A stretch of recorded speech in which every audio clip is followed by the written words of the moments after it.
What's up, everyone? Josh here with another installment of Atonement.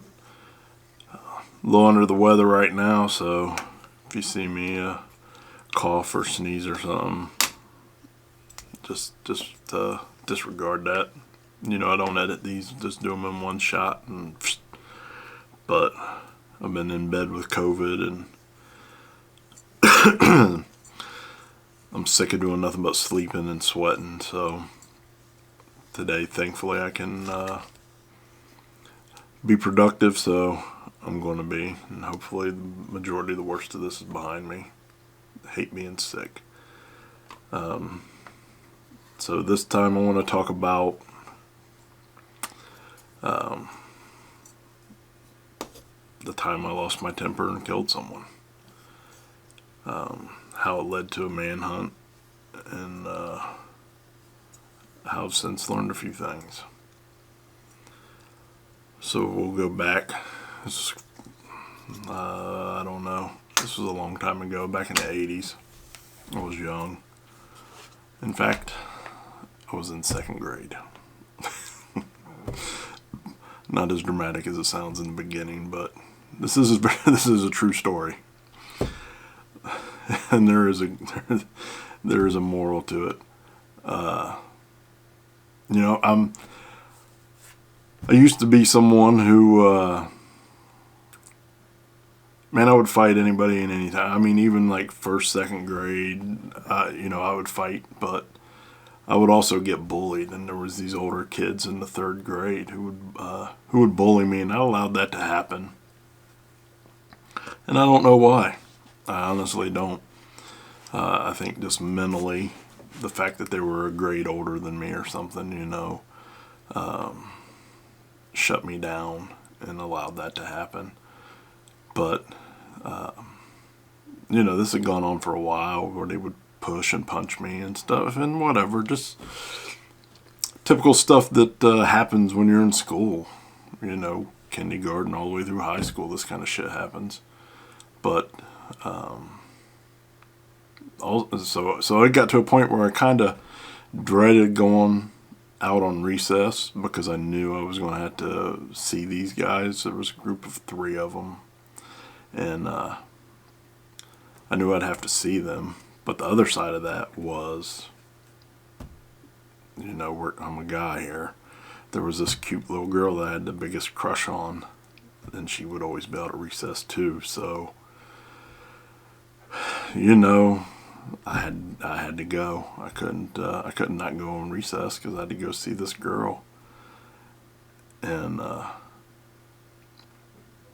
one day, the 3 little bullies had come over to bully me while I was over there talking to the girl, and I'd shut down. They came over and started talking. I remember shutting down, not wanting to respond to what they were saying. I was scared. I didn't want to agitate them and make it worse on myself.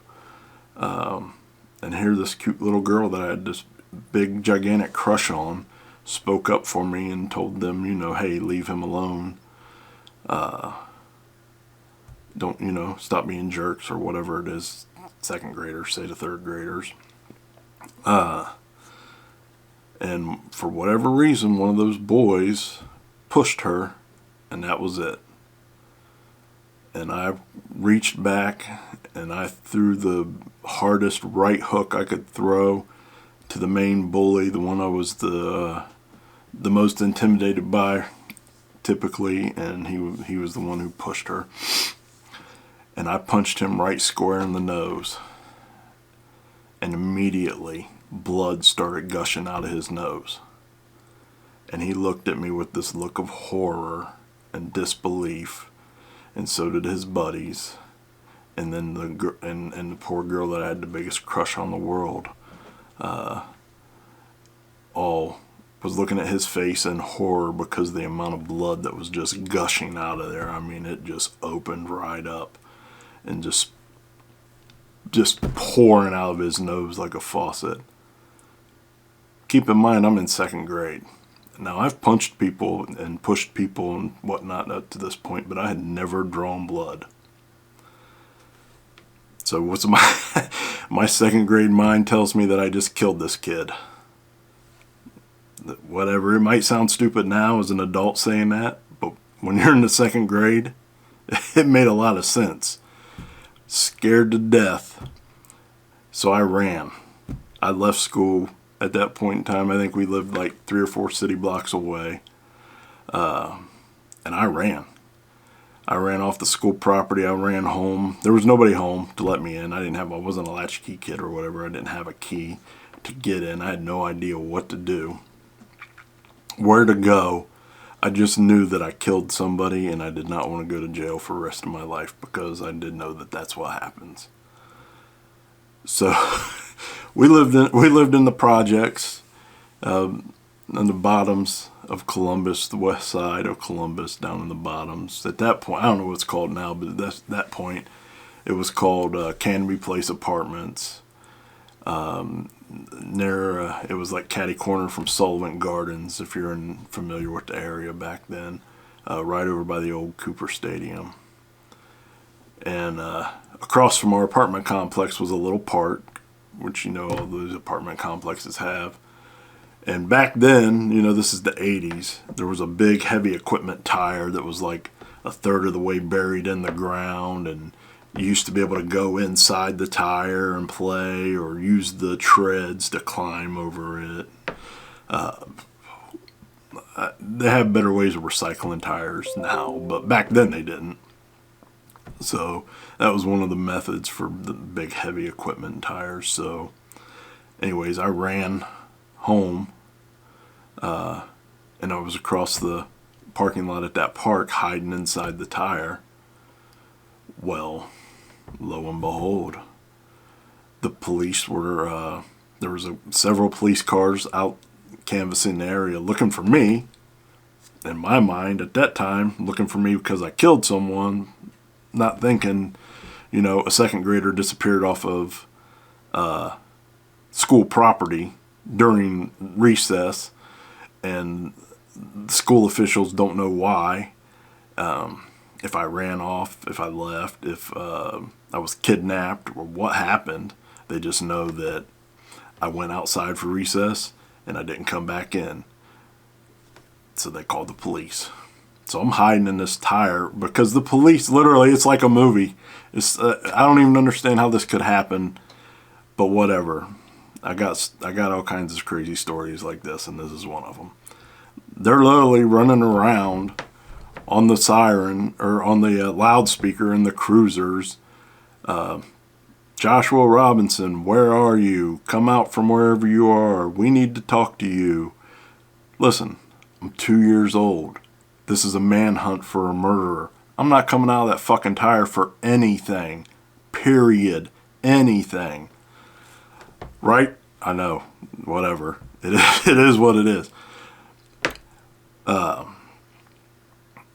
Eventually they got a hold of my mom at work, and she came home, and I guess she came home to look in the apartment or something, on the off chance that I had gotten inside or whatever. And for whatever reason, I must have liked that tire as a kid, or it must have been one of my favorite places to go, because she found me in the tire, and everything was sorted out.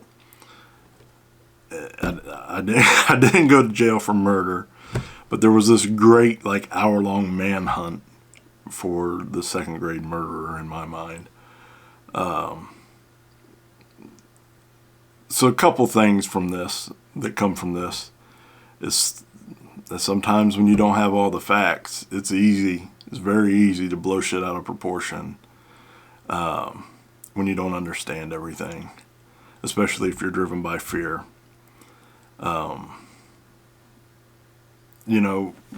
I didn't understand that I knew I'd get in trouble for punching him, but I didn't understand that, a person could bleed at that point in time and not die.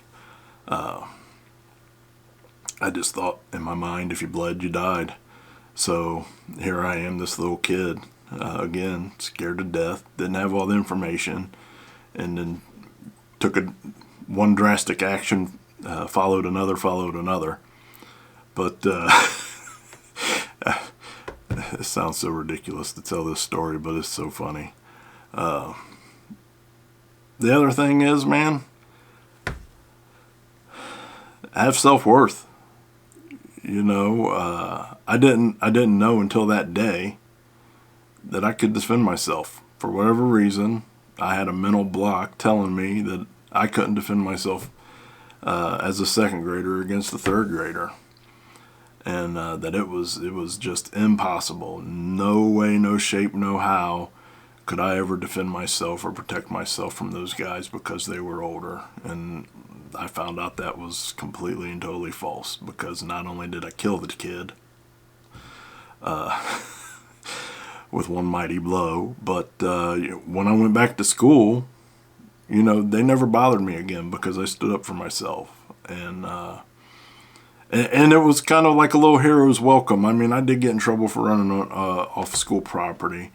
But as far as my classmates and stuff go, those kids bullied a lot of other kids, man. And when I came back, I just remember a couple of them coming over and saying, hey, man, that was, you know, whatever, the second grade version of good job for sticking up for yourself, and hopefully they'll leave us, the rest of us, alone, or you know, maybe we can do it too, or, you know, those kinds of things. I don't remember those kids bullying anybody after that. Certainly not me.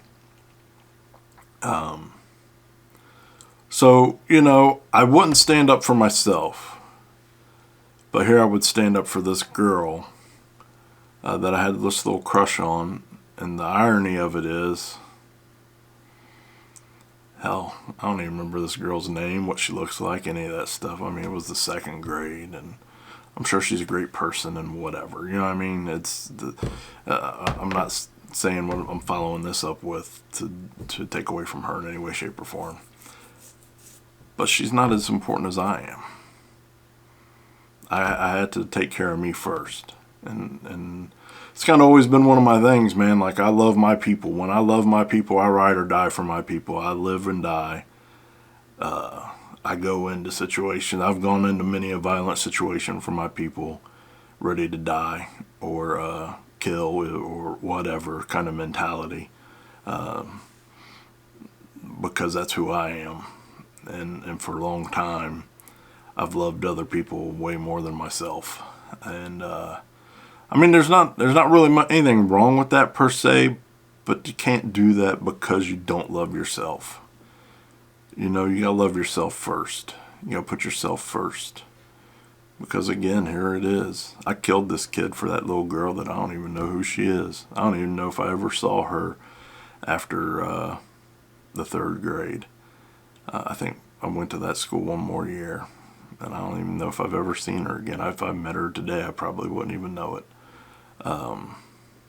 But, you know, love yourself first.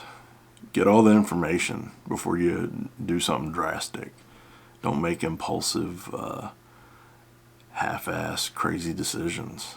It's going to fuck your life up. You'll be on the run, hiding out in the fucking tire somewhere with the police looking for you. You know what I mean? That kind of shit happens. But I mean, I'm making light of it. But I know lots of people. I probably know, no shit, 20 people in my lifetime who have made impetuous, emotional decisions that have cost them a life sentence in prison. Get into an argument over a little bit of money or a girl or something, and then the next thing you know, somebody gets punched and they fall down, hit their head on a freaking concrete wall, and the guy dies, or turns into a shootout or a stabbing or something. I know those are drastic examples, but they're all ones I've witnessed in my lifetime. And I bet you all those people, you know, given a second chance, would be like, man, it just wasn't worth it. And if I'd taken a few minutes, just back up, get all the information, think shit through, maybe I wouldn't be where I am. So, you know, don't murder anyone. Plain and simple. I know, it's a little bit of a silly story for such a dramatic title, but it's just how it happened. I can't, I can't make this shit up, and I'm not gonna lie or embellish it. I thought I killed somebody because of a half-ass, spur-of-the-moment decision. Don't let that be you.